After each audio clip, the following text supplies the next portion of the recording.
ఈ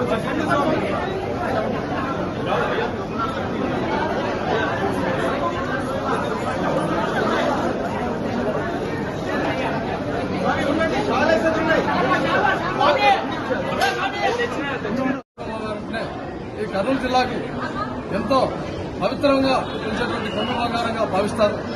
అందులో భాగంగా ఎందుకంటే ఆదిలక్ష్మణరావు గారు జీవించినప్పుడు లక్ష్మణరావు గారు ఏం చెప్తే ఒక వేదవక్క జరిగినటువంటి సందర్భాలున్నాయి.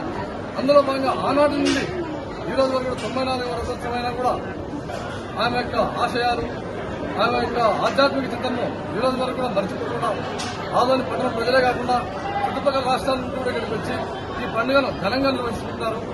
కావున ఆదోని పట్టణ ప్రజలు మరియు కర్నూలు పార్లమెంట్ ప్రజలందరూ సుఖశాంతంతో ఆయుర్వేదంతో ఉంటూ ఈ పండుగను ఘనంగా వైభవపేతంగా జరుపుకోవాలని చెప్పి ఆశిస్తున్నారు.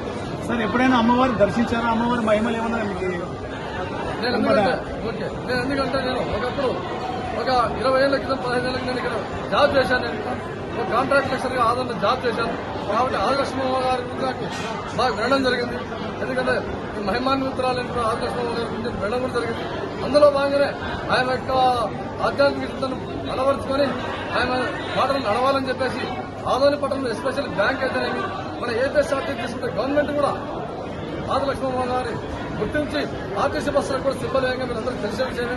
కాబట్టి మహాయోగి లక్ష్మమ్మ గారు ఆధ్యాత్మిక ప్రతి ఒక్కరు అలవర్చుకోవాలని చెప్పేసి కోరుకుంటున్నారు.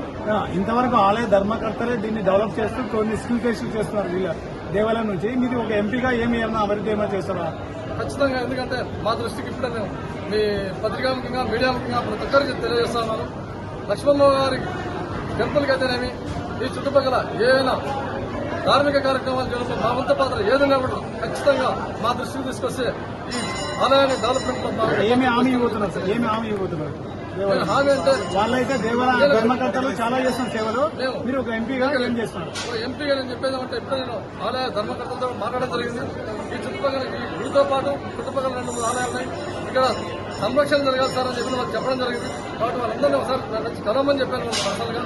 కాబట్టి వాళ్ళ యొక్క ఆశయాల మేరకు, ఎందుకంటే ఉన్నటువంటి పరిస్థితులను బట్టి వాళ్ళు ఇస్తే దాన్ని పూజ తప్పకుండా ఆ కార్యక్రమాన్ని నిర్వహించడానికి నేను కట్టుబడినా అని చెప్పి తెలియజేస్తున్నాను. అమ్మవారే ఆదోని కాపాడుతుంది, ఏ పాలకులు వచ్చినా కాపాడటం లేదని చెప్తారు. మీరు ఏం చెప్తున్నారు?